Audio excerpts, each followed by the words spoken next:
오늘 전 여러분과 함께 요한복음 13장 36절에 38절까지 우리 다 같이 함께 큰 소리로 함께 읽었으면 좋겠습니다. 함께 크게 읽습니다. 시작. 시몬 베드로가 이르되 주여 어디로 가시나이까? 예수께서 대답하시되 내가 가는 곳에 내가 지금은 따라올 수 없으나 후에는 따라오리라. 베드로가 이르되 주여 내가 지금은 어찌하여 따라갈 수 없나이까? 주를 위하여 내 목숨을 버리겠나이다. 예수께서 대답하시되 내가 나를 위하여 내 목숨을 버리겠느냐? 내가 진실로 진실로 내게 이르노니 닭 울기 전에 내가 3번 나를 부인하리라. 아멘. 함께 따라했으면 좋겠습니다. 지금 그리고 후. 오늘 말씀은 굉장히 깊어요. 너무너무 어려울 텐데 잘 들으셔야 되고, 또 오늘 말씀을 잘 들으신 분에게는 영적인 또 업그레이드가 일어나는 영적인 지각이 생겨나는 시간이 될 줄 믿습니다. 특별히 저나 여러분이 초등학교 때, 저는 국민학교 시절인데 학교에서나 부모님들이 가장 많이 읽기를 원하는 책이 뭐였어요? 여러분들로 하여금 여러분 초등학교, 국민학교 때 가장 많이 읽으라고 했었던 책들이 어떤 책인지 아세요? 네?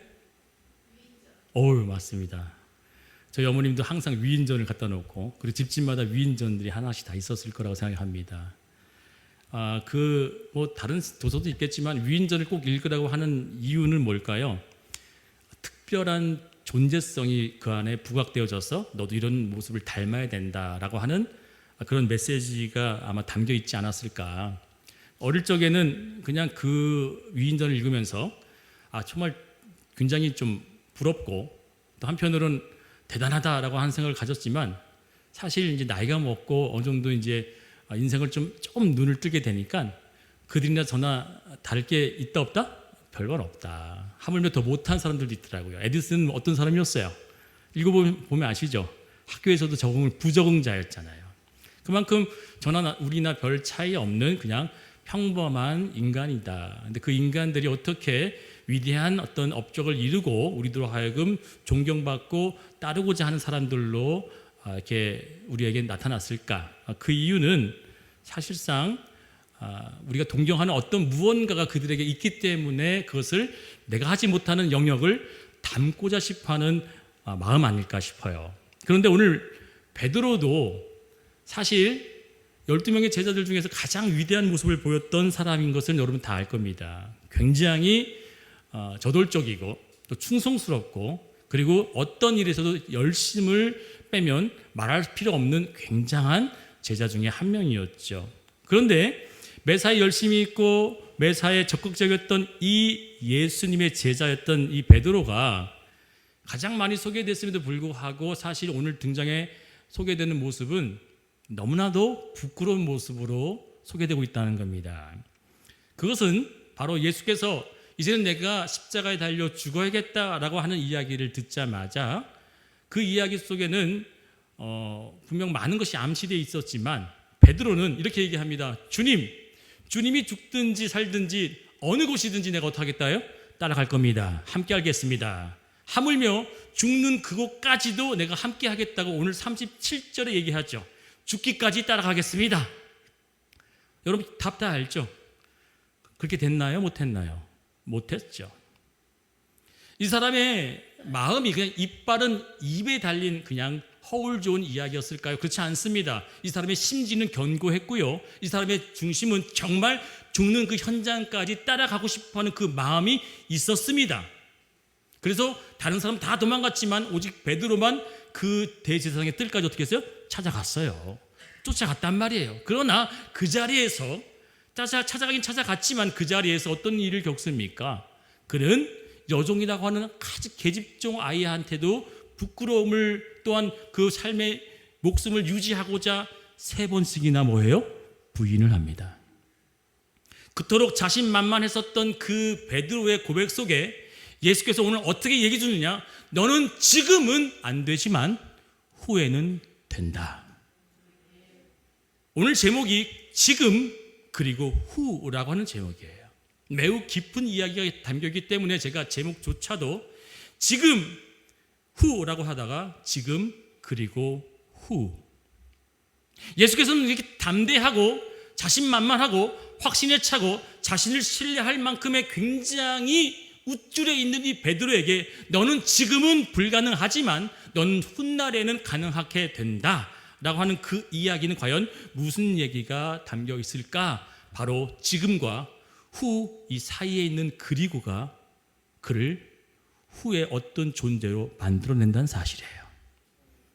우리는 지금 뜨거운 열정, 뜨거운 심장, 아니 반대적으로 어떤 사람 지금 어떤 사람은 낙심되고 어깨가 축 늘어지고 믿음조차 없는 사람이 이 안에 있을 수 있어요. 지금 이 현장에 누구는 진짜 그 믿음이 충천하여서 얼마만큼 큰 위대한 일을 할 수 있을 만한 자들이 여기 앉아있고 또 누구는 지금 아무것도 할 수 없어서 굴 속에 처박혀서 주님 나를 죽여주소서라고 하는 자도 있을 수 있습니다. 그런데 그 지금이 어떤 상황이든 그 지금은 그리고라고 하는 시간을 통과해내면 반드시 하나님께서 기대하고 하나님께서 원하는 그 후의 모습이 나타난다는 사실이에요. 이 베드로가 바로 지금은 의기충천하고 지금은 예수를 절대 버리지 않겠다고 자신만만했던 그가 그리고라는 그 시간을 통과한 후에 정말 어떤 모습으로 바뀌어졌는지를 우리는 살펴봐야 됩니다.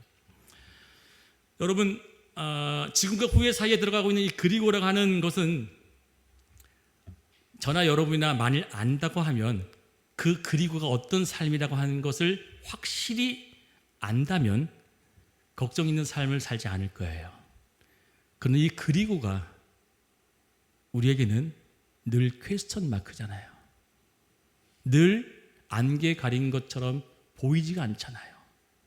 그 그리고의 삶이 지금 후에 늘 우리 안에 산재해져 있는데 그 그리고를 과연 우리는 어떻게 가지고 살아야 되느냐, 그것을 저는 오늘 여러분과 나누려고 합니다. 자, 그렇다면 오늘 이 지금과 후에 등장하고 있는 이 그리고라고 하는 이 제목의 그 영역은 누구의 영역인가 이거예요. 바로 하나님의 영역이라는 것을 인정해야만 우리의 신앙이 그로부터 출발한다는 사실입니다. 요한복음 13장 36절을 다 같이 크게 읽습니다. 시작. 시몬 베드로가 이르되 주여 어디로 가시나이까? 예수께서 대답하시되 내가 가는 곳에 내가 지금은 따라올 수 없으나 후에는 따라오리라. 아멘. 오늘 본문의 베드로는 어떤 모습이었냐면 자신의 믿음과 결심과 열정과 열심과 자신의 혼혈을 쏟아서 진심을 고백했을 겁니다. 이 진심은 그를 그 진심의 결과로 끌어낸 것이 아니라 그 열심과 의지와 신뢰와 자기의 온통 꽂혀있는 자신의 마음이 결과적으로 어떻게 됐어요? 산산이 부서졌어요. 완벽하게 부서졌어요. 깨지고 부서진 상태에서 그 후에 어떤 결과가 나왔냐면은 오늘 이 베드로의 고백이 예수께 따져 묻습니다. 37절 볼까요? 베드로가 이르되 주여 내가 지금은 어찌 따라갈 수 없습니까? 그는 얼마만큼 자신에 대해서 확신하고 있어요. 주님, 남들은 다 몰라. 이런 얘기도 했었잖아요. 남들은 다 주를 버릴지라도 저는 안 버려요. 이 이야기를 했던 베드로에게 그 베드로 스스로도 얼마나 괴로웠는지, 주님 제발 제 마음 좀 알아달라니까요, 제발 제 속 좀 이해해달라고요 애청하는 그 애처로움이 이 본문에 담겨있는 것을 느껴지십니까? 왜 지금 따라갈 수 없습니까? 저는 따라갈 거예요. 따라갈 수 있을 거예요. 따라가야만 합니다 라고 하는 이 베드로의 처절한 고백이 하나님께서는 일부러라도 계획적이라도 무너뜨리고 깨지게 돼야 된다는 것을 우리는 배워야 한다는 거예요. 왜일까요? 배워야 할 거예요 했더니 여러분 아멘이 아멘 이렇게 나와요. 싫잖아요. 내가 원하고 내가 확신하고 내가 바라고 있는 그 일에 대한 것이 이루어져야 되는데 그것이 산산이 부서지고 깨지고 사라진다면 우리는 다 너무너무 고통스럽고 힘들겠죠. 혹자는 이렇게 얘기합니다. 목사님, 위인들처럼 베드로나 뭐 다윗이나 아브라함이나 야곱이나 여러 등장하는 많은 선지자들이나 그들은 다 동시대에 살았던 사람들 중에서 특별하게 하나님이 쓰실 만한 사람이었기 때문에, 곧 특별성을 부여받은 사람이기 때문에 그들은 저와 좀 다르지 않습니까? 예, 다르지 않습니다. 야고보서는 정확히 얘기하죠. 엘리야나 우리는 뭐래요? 같대요, 틀리대요? 같다 얘기해요. 성경에서 성정이 같다. 너희들 모든 똑같은 존재야. 그런데 왜 그 사람들에만 놀라운 일이 나타날 수 있을까? 공통점을 제가 발견할 수 있었어요. 아브라함, 이삭, 야곱, 여기 성경 공부 때 배웠던 것이 있습니다. 그들 다 너무너무 부족하여 하나님께서 뭐해요? 그들을 직접 치심으로, 낮추심으로 그거 어떻게 됐어요? 하나님밖에 없다라고 하는 완벽한 자신의 무익과 자신의 무능을 고백해낼 때 비로소 그에게 주어진 이름이 뭐예요? 너는 하나님의 통치를 받는 이스라엘이라 살아라. 할렐루야. 너의 통치가 아니라, 너의 능력이 아니라, 너의 재능이 아니라, 너의 지혜와 총명과 네 노력과 네 힘과 능력이 아니라 너가 살아야 될 힘은 하나님의 주시는 온전한 힘으로 살 것이라. 왜요? 인간은 처음부터 만들어질 때부터 뭘로부터 살라고 하나님께서 영을 주셨어요? 하나님의 루하의 영을 주시고 그 영으로 말미암아 그때 비로소 너는 산자야 했어요. 할렐루야. 믿어지시나요?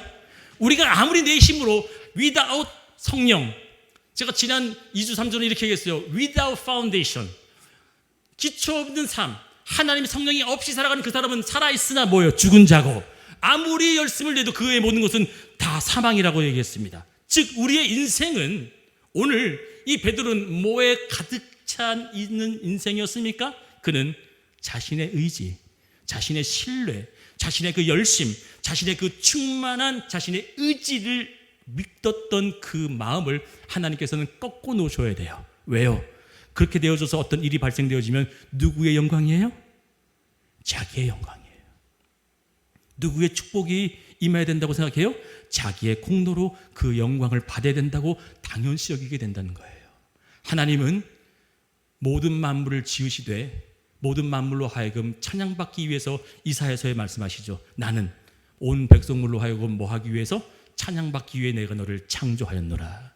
근데 우리는 내 힘, 내 능력, 내 노력, 내 어떤 열심으로 어떤 것을 이뤄내면 그것을 하나님의 공로로 여기기보단 역시 내가 열심을 했어, 내 지혜가 정말 뛰어나, 내 아이디어가 정말 특출해, 내 무언가가 다 나의 공로로 그 모든 것들을 가로칠 때마다 우리는 지금 그런 마음을 가졌다 하더라도 후에도 그 마음이 어떤 마음이에요? 하나님께서 기뻐하는 것이 아니라 하나님께 거절할 수밖에 없는 마음으로밖에 나타날 게 없습니다. 사랑하는 여러분, 하나님은 믿는 모든 자들에게 우리에게 계속되어서 알려주는 것은 한 가지예요. 지금 그리고 후라고 하는 이것은 바로 하나님께서 여러분들을, 아니 저와 여러분을 어떻게 다루시고자 하는 그 관계와 단계 속에서 하나님의 손길을 찾아내셔야 되는데, 그 손길이 만일에 여러분이 원하는 것, 여러분이 바라는 것, 여러분이 너무너무 좋아하는 것으로 준다면 그 손길을 우리는 어떻게 여기냐면 당연하게 여기지만 반대로 아프고 고통스럽고 힘들고 정말 버거운 것들로 여러분들에게 그 그리고의 시간을 준다면 그 그리고의 시간은 하나님께서 여러분에게 더 깊숙이 일하고 있다고 인 사실을 믿으시길 축원드리겠습니다. 왜요? 이 베드로도 지금과 같은 그 충만한 마음이 점점 그리고의 시간을 겪으면서 어떻게 되어졌어요? 자신 중심적이었던 그 모든 마음이 완벽히 깨어졌다는 사실이에요. 그리고 나서 하나님께서 그에게 위대한 자로서 모든 것을 다 맡겨줍니다. 그 위대한 사도처럼 진짜 그를 위해서 하나님 전부를 다 드려지는 그 위대한 제자로 삼아주시더라는 사실입니다. 적어도 여러분, 교회 말고도 인간 세상의 삶을 가만히 들여다보면요,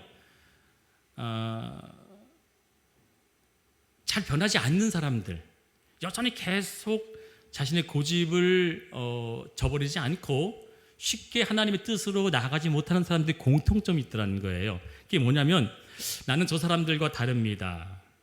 나는 더 영적입니다. 나는 옳습니다. 나는 저 사람보다 틀린 것이 없고 맞아요 라고 한 자기 중심에 대한 그 자기애, 그러니까 강하면 강할수록 그 그리고의 시간을 하나님께서 더 강도 높은 것들로 허락하세요. 왜요? 그 자기애의 중심에 되어 있는 것은 곧 뭐예요? 하나님이 들어갈 자리가 있다 없다? 없기 때문에 그 자기애가 충만한 자리에는 하나님께서 계속 비집고 들어가 그 틈에 하나님이 늦으면 어떻게 해야 돼요? 깨야 돼요. 부셔야 돼요. 찢어야 돼요. 아멘. 아무도 안 하시네. 여러분, 내 안에 내가 충만되어져 있는 그 나의 모든 것들은 하나님께서는 하나님의 자리로 만드시기 위해서 우리 성령님 인정하며 환영합니다 하는 것서 여전히 내 생각, 여전히 내 열정, 여전히 내 의지가 충만하면 어디로 들어갈 건데요? 그럼 어떻게 해요? 그 들어갈 틈을 만들기 위해서는 나의 실패와 할렐루야! 아멘 하세요. 나의 좌절과 나의 절망과 나의 실패와 내 자신에게 속상함과 내 자신에 대한 그 처절한 절망을 깨트리고 볼 때 하나님은 그 자리에 하나님의 은혜와 축복으로 임하신다는 사실이에요. 베드로는 자기 스스로 남들보다도 더 뛰어난 자라고 여겼던 그 스스로의 잘남과 그 의지와 그 신뢰가 너무너무 컸기 때문에 예수 그리스도는 그 자리에 들어갈 틈이 없었던 거예요. 그래서 지금은 안 돼.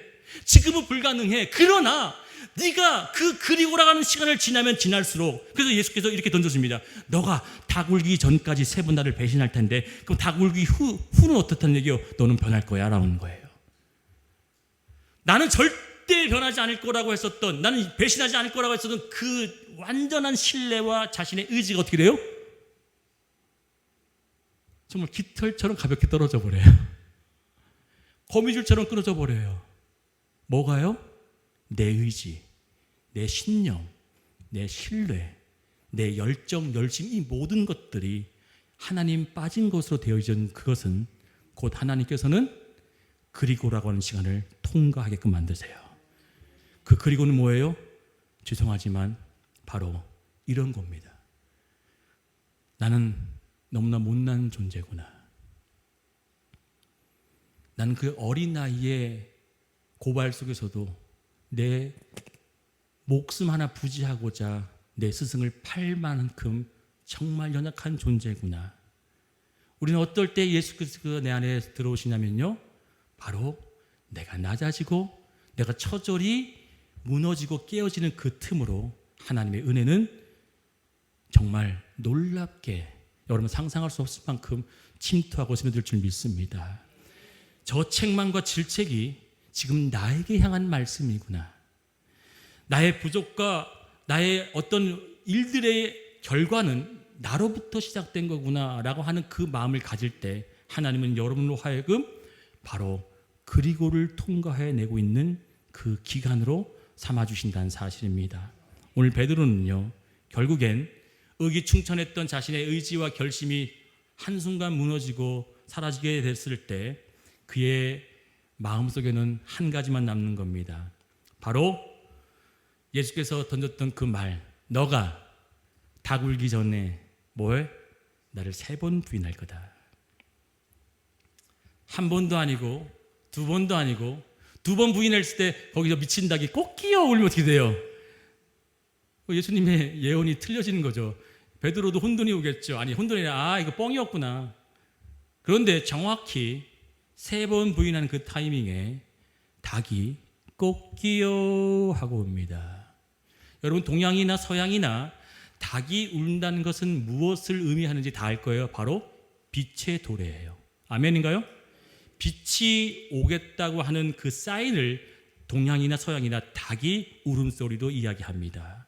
즉 예수께서 이 베드로에게 무엇을 얘기했냐면 너는 지금 스스로는 빛으로 생각하고 있지만 너는 사실상 캄캄한 어둠이야.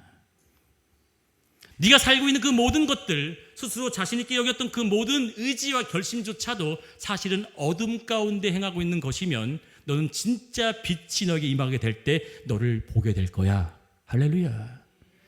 사실 그 빛의 도래를 알리는 닭 울음소리에 번쩍 자신을 발견한 베드로예요. 뭘 발견했어요?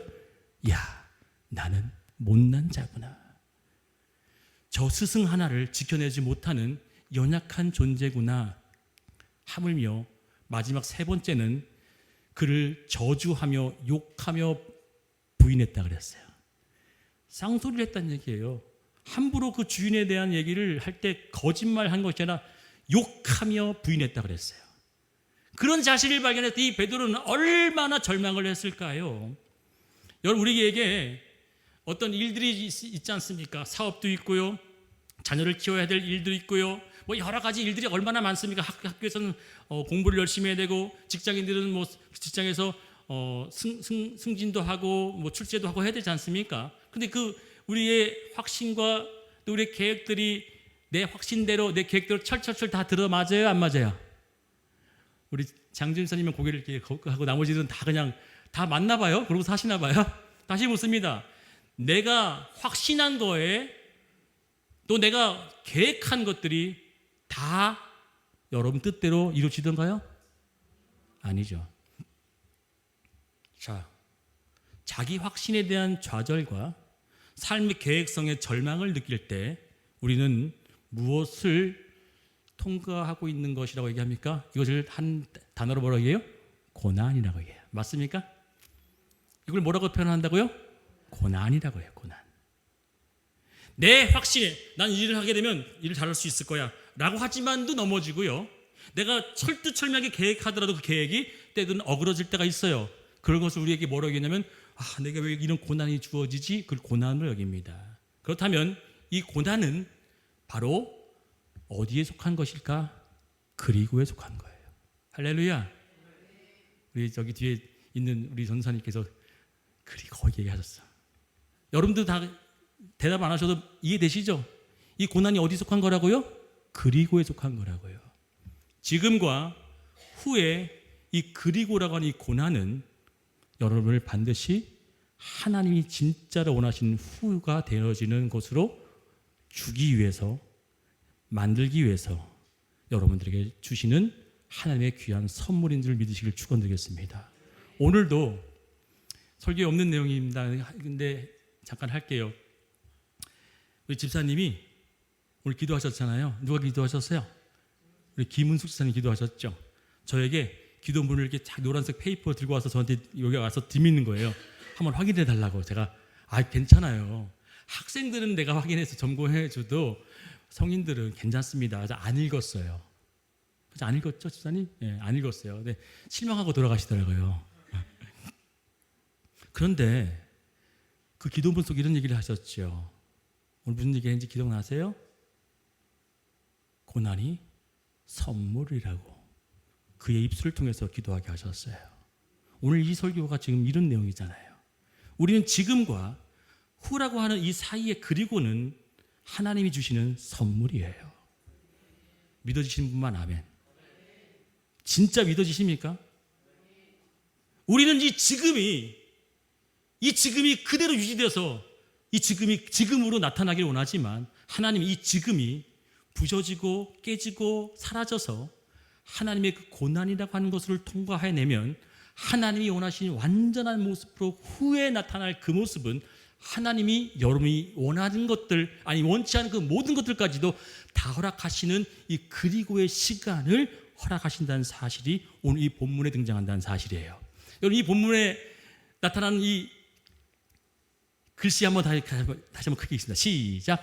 자기 확신의 좌절, 삶의 계획성의 절망.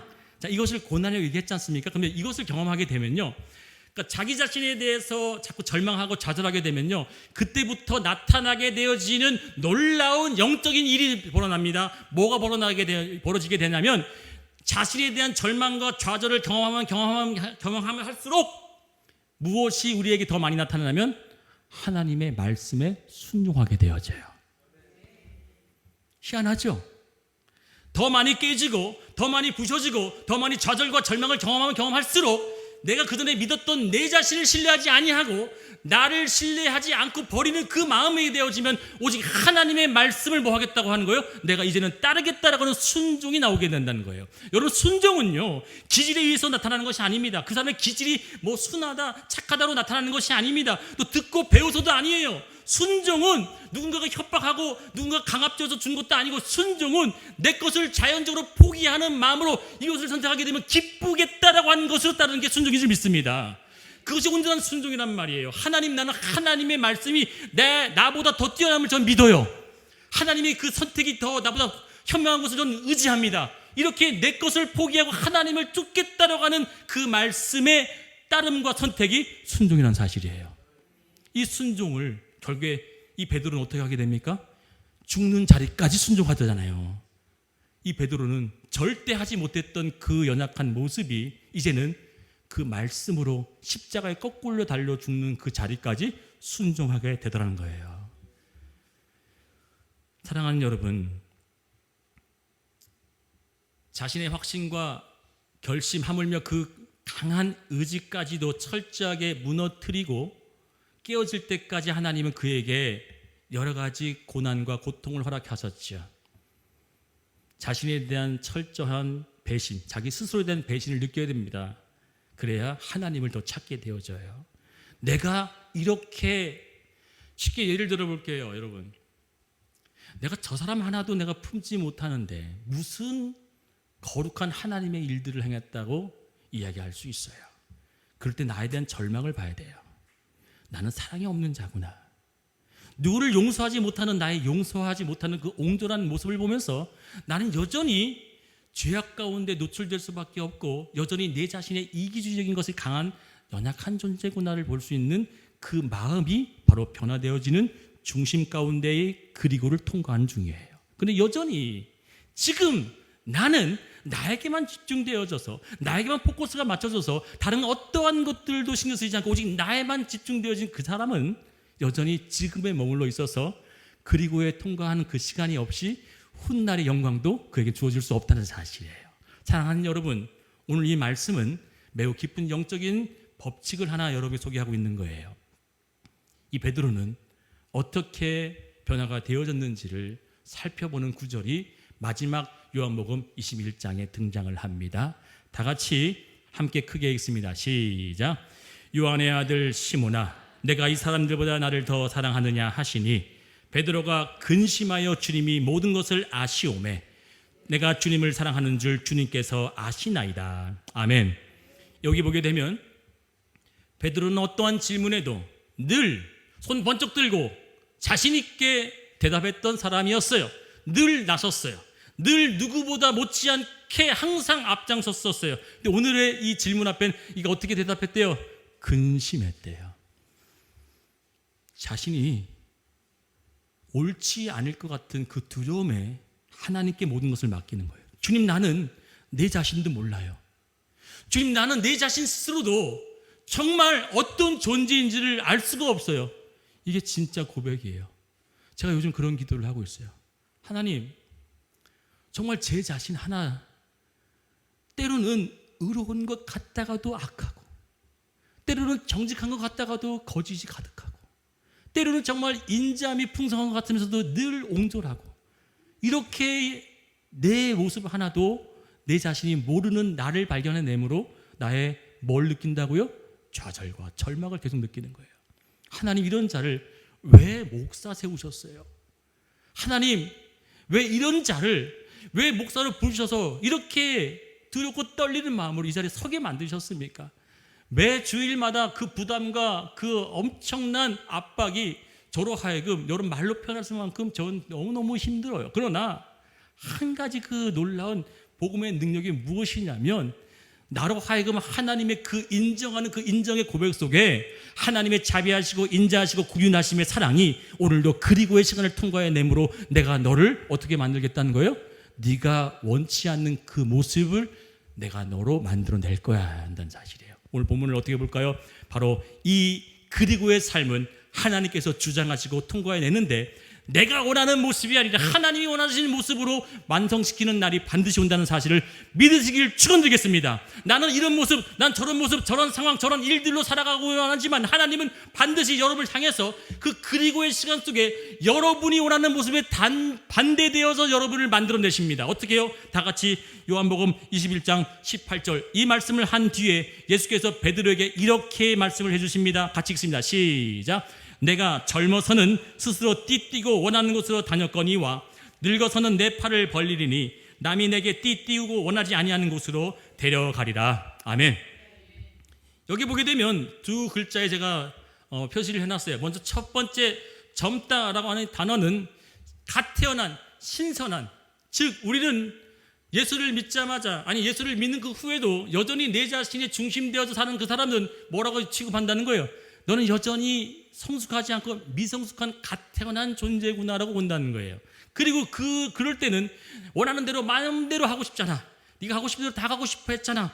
하물며 여기서 띠 띄운다는 의미는요, 허리띠를 의미하지만 그 허리띠는 옷을 다 입고 마지막에 뭐예요? 딱 매는 그 띠를 뒤르고 나서 어딘가를 외출하기 위해서 이야기하는 띠입니다. 결국은 내가 원하는 곳으로 가고자 했을 때 의상을 갖추고 띠를 매고 신발을 신고 걸어 나갈 때 다 네 마음대로 하고 살았지만 이제는 늙어서, 여기서 뭐 어떤 단어예요? 뭐라고 써 있어요? 쇠퇴하고 낡고 묻어진 거예요. 즉 우리가 완벽히 묻어지고 낡아진 존재가 되어질 때, 그때는 비로소 하나님께서 나에게 새로운 것들로 일을 하시겠다고 하는 약속이 된 줄 믿습니다. 우리로 하여금 하나님의 말씀대로 살도록 주어지는 그 시간, 하나님의 말씀대로 살아야 한다고 하는 그 시간이 바로 그리고의 시간입니다. 그 고난이 여러분께 지금 주어졌다면 여러분 기뻐하시길 바랍니다. 슬퍼하지 마세요. 좌절하지 마세요. 그리고 염려하지 마시기를 축원드리겠습니다. 왜요? 그 지금의 나의 확신과 의지가 깨어질 수밖에 없는 어려운 고난의 그 시간이 지금 통과되어지고 지나가고 있다면 이 시간은 여러분에게 있어서는 놀라운 훗날의 하나님의 원하시는 모습으로 만들어내고 있는 일하심의 증거인 줄 믿습니다. 그 일하심의 증거는 바로 나의 확신과 믿음이 깨지고 내 결심과 의지가 무너지고 내 열심과 애씀이 무력화되어지는 그 시대, 하나님 비로소 내 삶에 찾아와 달라고 하는 나의 애처로움의 고백이 바로 고난의 시간 속에 나올 줄 믿습니다. 그 고난의 시간에 나오는 여러분과 저는 바로 하나님께서 오늘 말씀하듯이 캄캄한 중에 있는 너희가 내가 뭐로 역사하겠다? 빛으로 임하는 능력을 너에게 약속할게 라고 하는 얘기예요. 그 닭 울기 전에 라고 하는 건 왜요? 닭이 반드시 너의 삶 가운데 울 날이 올 거야. 아멘. 아멘. 닭이 반드시 울 날이 온다고요. 그 닭이 우는 그날은 바로 빛이 도래하는 그날이기에 하나님이 그 약속을 던져주고 그 약속을 믿고 스스로 자신을 발견하는 그 베드로는 그때부터 진정한 하나님의 은혜가 무엇인지 깨닫게 된다는 사실입니다. 사랑하는 여러분, 우리에게 주어진 고난, 정말 이 아이들도 이해하기 쉽게 제가 좀 표현하려고 예를 좀 들어왔어요. 우리 석지한 지사님도 저처럼 그 어릴 때 동물의 왕국 굉장히 좋아했던 것 같아요. 저도 TV 프로그램 보면 늘 동물의 왕국을 항상 애청했던 프로그램 중 하나였는데, 그 어린 나이 때 굉장히 충격적이었던 장면이 아직도 눈에 선하지만 나이가 먹고 나서 또 그 장면을 봐도 좀 이해가 되는 게 있었어요. 어릴 때 무슨 장면을 봤냐면 한 임펠라, 사슴같이 생긴 그 임펠라가 새끼를 낳는 거예요. 새끼를 이렇게 힘을 주서 낳고 있는데 갑자기 새끼가 딱 떨어지자마자 어디서 나타났는지 하이에나가 와가지고 탁 무는 거예요. 어떻게 됐어요? 그 임펠라 새끼는 어떻게 되는 거예요? 1분도 세상에 1분도 살아가지고 1초? 10초? 그래요. 숨이 끊어질 때까지 단 몇 분도 살아남지 못하고 죽었어요. 근데 그 어린아이였던 그 어린 학생이 그걸 보고 어떤 충격을 받냐면, 저 나쁜 하이에나, 저 못된 하이에나 라고까지만 생각했었어요. 그리고 불쌍한 거예요. 그런데 나이가 먹고 우주의 법칙과 하나님의 질서를 가만히 봤더니 그 임펠라의 새끼는 하이에나에게 어떤 쓰임을 받았어요? 양식의 쓰임으로 받았어요. 여러분 여기 지금 저를 동감하지 않는 눈으로 막 쳐다보고 있는데 아직 그 충격이 너무 큰가 봐요. 그 어린 임펠라가 잡아먹힌 거에 대해서. 여러분 또 다른 예를 들어볼게요. 들에 핀 한 송이 장미꽃이 딱 있어요. 어떤 사이가 좋지 않은 이 두 부부가 사이가 좋지 않은 두 부부가 서로 싸워가지고 등 돌리고 있는데 한 남자가 들에 핀 그 장미를 한 송이를 탁 꺾어가지고 자신의 아내에게 주면서 여보 미안해, 내가 모든 걸 잘못했어, 용서해줘 라고 그 장미꽃을 주면서 사과의 말을 던졌어요. 자, 장미꽃 입장에서 어떤 거였어요? 고난이죠. 고통이죠. 자신의 파괴입니다. 그런데 그 장미꽃 스스로에서 또다시 다른 역설적인 반대적인 측면이 뭐예요? 한 커플을 귀하게 연결시켜주고 화해의 도구가 되어지는 쓰임을 받았다는 사실이에요. 이건 철학적인 얘기가 담겨 있습니다. 또 다른 얘기를 하나 할게요.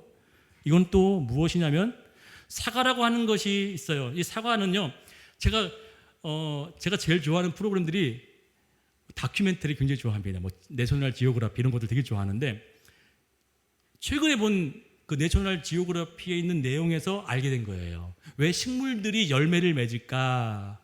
왜 식물들이 열매를 맺냐면 종족을 번식시키기 위해서 열매를 맺는데요. 그런데 종족을 번식시키기 위해서 열매를 맺는데 왜 색깔이 빨갛고 아주 먹음직스럽게 아주 환하게 그 빛깔이 눈에 확 띄게 만들어진 이유가 뭐냐면 조류들로 하여금 뭐하게 눈에 띄어져서 먹게끔 만들어지게 된대요. 먹게끔 만들어서 그 땅이 먹어지지 않고 떨어지면 어떻게 돼요? 거기서 또 자라게 되면 뭐예요? 경쟁자가 되잖아요. 이해되세요? 무슨 얘기인지. 그러니까 이 사과나무나 다른 어떤 열매가 있는 열매들이 아주 빨갛게 파랗게 뭐 이렇게 노랗게 막 열매 맺는 그 이유는 눈에 확 띄어져서 조류가 그것을 딱 먹고서 삼키고서 뭐예요? 멀리 날아가 가지고 뭐예요?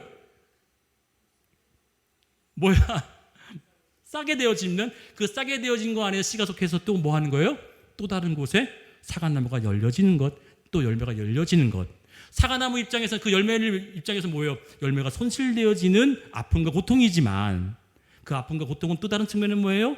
또 다른 종족과 또 다른 곳에 누군가가 사과 열매를 먹을 수 있는 하나님의 은혜가 깃들어 있다는 사실이에요. 이 모든 우주에는 지금 겪고 있는 그 고난이 아닐 수도 있다는 사실을 믿으시길 축원드리겠습니다.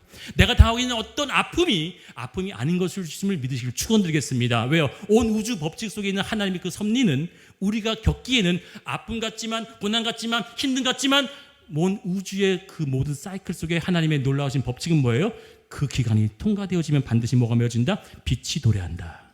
이것을 알려주기 위해서 오늘 이 본문이 우리에게 얘기하는 바가 뭐예요? 너의 지금은 연약하고 부족하고 약하지만 이 그리고라간 시간을 통과해낼 때 반드시 너에겐 빛으로 나타나는 날이 올 것이야 라고 하는 희망적인 메시지인 줄 믿습니다. 아멘인가요? 그러면 오늘 기도합시다. 우리가 통과해내야 될 이 그리고의 시간이 제마다 각기 다 다를 것 같습니다. 누구인가는 경제적인 문제가 될 수 있어요. 누군가에게는 어떤 심적인 문제가 될 수 있어요. 누군가는 인간관계의 문제일 수 있어요. 또 누군가에는 건강의 문제일 수 있어요. 어떤 갖가지 모양의 그 그리고를 통과해낼 수 있을 겁니다. 그러나 그 그리고는 여러분에게 반드시 하나님의 빛이 도래함으로 말미암아 하나님의 거룩한 능력으로 나타날 복이 될 줄 믿습니다. 내가 겪고 있는 그 고난은 오늘 기도처럼 선물인 것을 믿습니다. 주여, 내가 줄 선물인 것을 감사하게 여김으로 말미암아 내 신앙이 성숙되게 도와주시옵소서. 내가 이 고난을 통해서 낭망하고 내 믿음이 떨어지고 실망하는 자가 아니라 하나님이 고난은 나에게 하나님 것을 바라볼 수 있는 거룩한 영적인 선물인 것을 보게 하여 주시옵소서. 다 같이 이 마음을 가지고 주의 성화 한번 부르며 우리 통성으로 기도하길 원합니다. 주여